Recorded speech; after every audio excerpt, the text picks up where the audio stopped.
Tonight, former DEA legend and agent Cele Castillo takes us on an inside tour of the alleged American war on drugs. As soon as we took him out, we got more banks in Panama now laundering money than when Noriega was there. I've heard that. What did Noriega do that cost him his little stewardship of that operation down there? He must have made a mistake. Well, his mistake was that he got a little cocky and got a little powerful because he was dealing with the cartels and playing with Cuba and so forth.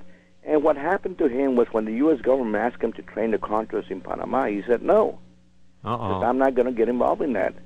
So they said, well, if you don't, then we're going to take you out. And then basically that's what happened. They tried to run a coup on him and so forth, and it didn't work. And they took him up to put the United States government's president in there to run drug money.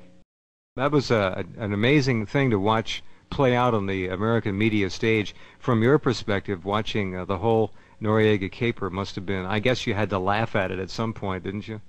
Because you knew what was going on. It was just so ludicrous how we trying to fight the so-called war on drugs when we're letting those third world countries sleep with the cartels.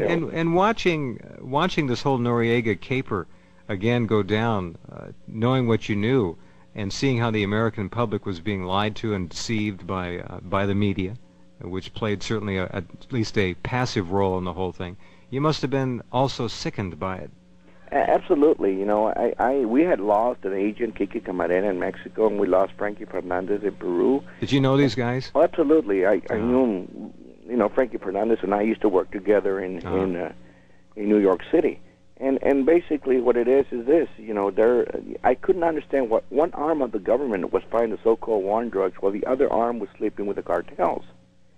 And the other arm was more powerful, which was the Central Intelligence Agency. My thought was about the Operation Just Cause. I remember there was a PBS program called in the 90s, and they would come up with, they have all kinds of video that was, anyway, the story was the neighborhood of El Trio was leveled by this action by our military, and I remember this. They showed a gentleman who had lived in the neighborhood, and he's saying, "Look at this! It's destroyed. All of this for one man, and they don't have him." You know, someone explained this to me. And another part of the video was the army. The story was that the army was burying people in a mass grave. Upwards of 2,000 Panamanian citizens were killed by this operation, and it wasn't reported in this country.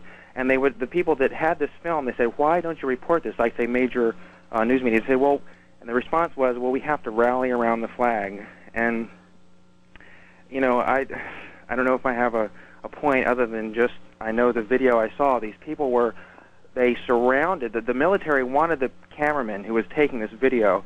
The townspeople surrounded him and prevented the soldiers from getting the videotape. But... Right. It was called, the video you're talking about is called Panama Deception. And basically there were thousands of Panamanians that were killed and murdered. And, of course, I've always been a big believer. And I had one CIA official that came up to me and basically told me with a lot of arrogance, he said, "You know, Cele, we own these countries. We built these countries. We elect the presidents of these countries. And nobody in the world is ever going to stop us." This is a CIA official by the name of Randy Capster who made that statement to me. And he was right. I saw it in El Salvador. I saw it in Guatemala, Panama, any South or Central American country we own.